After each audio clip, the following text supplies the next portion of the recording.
So when people say, what are you doing? You say, things that please me. And they say, toward what end? And you say, pleasure. And they say, but really, what are you working on? And you say, having a good time.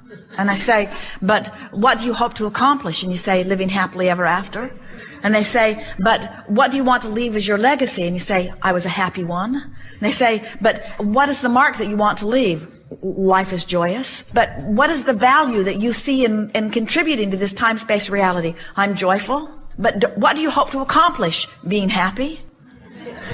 It's hard for people to wrap their thoughts around that, and yet that's what all of existence is about, you see.